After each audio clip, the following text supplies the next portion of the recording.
Halo, hari ini saya mau bicara tentang communication in marriage life. Jadi, bagaimana cara menjalin komunikasi di dalam pernikahan. Nah, bicara soal komunikasi, kita harus kenal dulu ada 3 macam tahapan. Yang pertama adalah non-verbal communication, yaitu komunikasi secara nonverbal yang ditandai dengan bahasa tubuh, ya.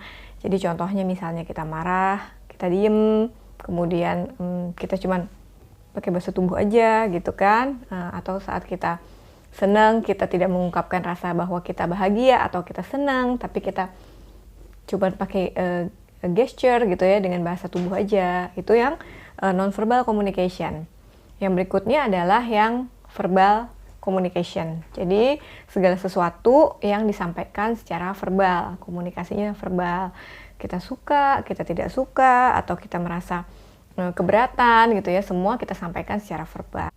Yang berikutnya adalah gender differences in communication. Jadi ternyata ada perbedaan nih antara pola komunikasi laki-laki dan perempuan. Nah, kalau perempuan itu kemampuan untuk berkata-katanya atau kebutuhan untuk berkata-katanya itu kurang lebih 80.000 kata per hari yang dibutuhkan gitu. Jadi tidak heran bahwa banyak sekali wanita yang cenderung lebih suka berbicara dibanding laki-laki harinya. Jadi tidak heran juga bahwa kita lihat kondisi ini banyak laki-laki yang justru cenderung lebih diam dibanding wanita.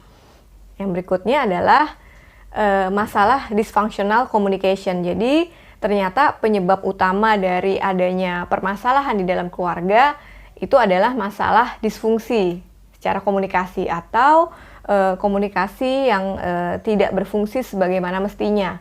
Komunikasi yang kurang lancar atau miscommunication gitu ya. Nah, hal ini menurut data dari penelitian menjadi penyebab utama perceraian di Indonesia loh gitu ya, bahwa angka perceraian di Indonesia itu mulai meningkat di 10 tahun terakhir. Salah satunya penyebab tertingginya itu adalah masalah komunikasi. Coba dibayangkan ya, masalah komunikasi yang pertama, yang kedua adalah masalah KDRT atau kekerasan dalam rumah tangga. Nah, kita bicara masalah KDRT, kebetulan dulu sekali sekitar 15 tahun yang lalu saya pernah bekerja di Komnas Perempuan juga dan berada di divisi rujukan, berhadapan dengan orang-orang dengan kasus KDRT ya. Yang dimaksud dengan kekerasan dalam rumah tangga itu ada kekerasan secara ekonomi ya, di mana istri merasa bahwa ditindas secara ekonomi, tidak diberikan nafkah ekonomi, kemudian atau kondisi sebaliknya di mana istrinya harus bekerja sementara suaminya tidak memenuhi kebutuhan rumah tangga. Itu adalah kekerasan ekonomi. Kedua adalah kekerasan secara verbal atau secara psikologis, seperti mencaci, memaki, memberikan kata-kata yang negatif, itu juga bentuk kekerasan. Dan yang berikutnya adalah kekerasan fisik. Ya, kalau fisik berarti sudah jelas nih bahwa ada fisik yang terlukai, nanti apakah itu dipukul, ditendang, dan sebagainya gitu ya. Yang berikutnya adalah angka perceraian itu di Indonesia menurut data dari BPS itu sekitar 374.500. Dibandingkan 10 tahun yang lalu itu cuma sekitar 170.000. 175.713.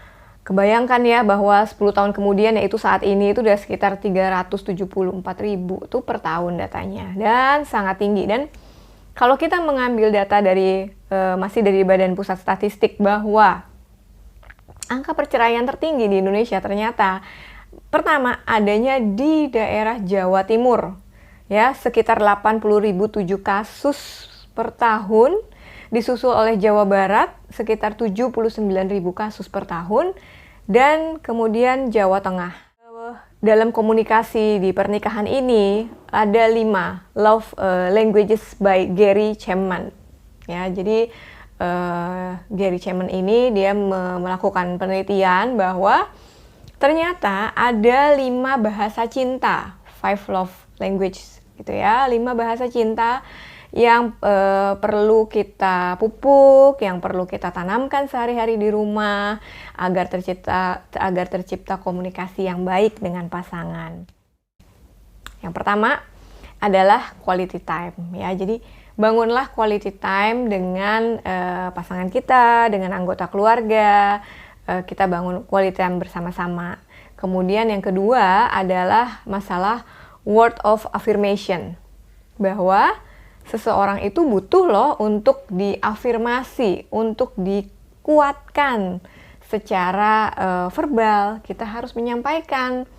Nah, problemnya adalah ketika kita merasa bahwa aduh, saya rumah tangganya udah puluhan tahun, udah belasan tahun, udah basi deh, mau ngerayu-ngerayu, mau bilang kamu cantik, kamu ganteng, kamu apa dan segala macam gitu ya, udah lewat. Nah, kadang-kadang kita lupa tuh bahwa sebetulnya pasangan kita juga masih membutuhkan loh gitu, walaupun mungkin dia nggak ngomong gitu. Nah, word affirmation itu penting, bahwa sesekali boleh kok kalau kita misalkan ucapkan bahwa aduh bunda hari ini wangi sekali, atau oh ayah rapi bajunya, sudah mau berangkat kantor dasinya sudah rapi, atau ayah cakep sekali, ganteng, atau apa, boleh gitu, karena butuh penguatan gitu ya, seseorang itu butuh penguatan. Yang ketiga adalah acts of service gitu. Jadi memberikan pelayanan-pelayanan yang gak harus selalu besar, tapi pelayanan kecil juga yang bermakna. Misalkan apakah lagi belanja bersama, kemudian ayahnya membantu membawakan jinjingan troli, membawa belanjaan sehingga istrinya merasa nyaman, atau misalnya membukakan pintu pagar untuk suami gitu ya. Jadi ada servis-servis kecil yang memang dilakukan gitu ya. Yang itu tidak biasa, itu boleh sesekali seperti itu, karena pada dasarnya ada tipe-tipe pasangan yang dia lebih suka secara verbal diungkapkan, misalnya I love you, atau oh ayah hebat, atau oh bunda cantik misalnya. Ada juga pasangan-pasangan yang sebetulnya dia lebih suka kalau dilayani, bentuknya pelayanan, yang kayak tadi, dibawakan belanjaannya, dibukakan pintu pagar misalkan, ataukah disiapkan minumannya. Dan yang keempat adalah receiving gift ya, itu juga yang suka kita lupakan.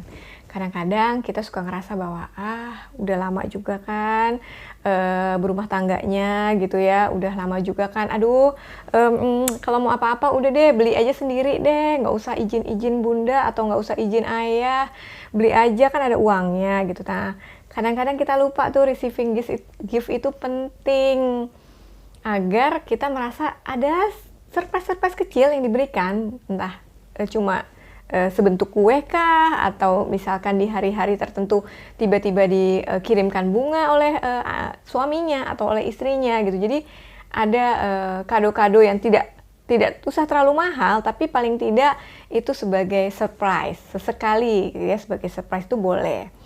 Yang terakhir, yang kelima adalah physical touch, sentuhan ya, disentuh, dibelai atau dipeluk gitu ya. Dan terapi sentuhan itu sangat baik untuk menenangkan hati seseorang gitu, terutama kalau memang kita lakukannya misalkan di saat-saat tertentu, apakah mau berangkat kerja, kita berikan cium dulu atau peluk, atau saat mau berangkat tidur. Nah, hal ini tidak hanya sebetulnya married life di dalam kehidupan pernikahan yang bukan cuma sekedar antara suami dan istri yang harus dibangun, tapi juga bagaimana dengan anak-anaknya. Nah, itu juga penting. Jadi, ingat tadi pesan saya ada 5 bahasa cinta. Yang pertama adalah quality time. Yang kedua adalah word of affirmation. Yang ketiga, 2, 3 ya, acts of service. Jadi kita memberikan pelayanan. Kemudian yang keempat adalah receiving gift. Jadi kita memberikan ya surprise-surprise kecil, kado-kado kecil gitu ya, kejutan-kejutan kecil. Dan yang terakhir yang kelima adalah physical touch, jadi sentuhan. Jadi ke suami, ke istri, ke anak, dibelai, dipeluk, disentuh. Nah, seperti itu. Kemudian dealing with conflict, do and don'ts-nya ya. Jadi kalau misalnya Bapak Ibu di rumah, tiba-tiba saya menemukan ada konflik nih di dalam rumah tangga saya. Seorang peneliti pernikahan namanya John Gottman tahun 1999, dia membuat sebuah buku yang judulnya How to Ending Conflict. Jadi bagaimana menyelesaikan sebuah konflik.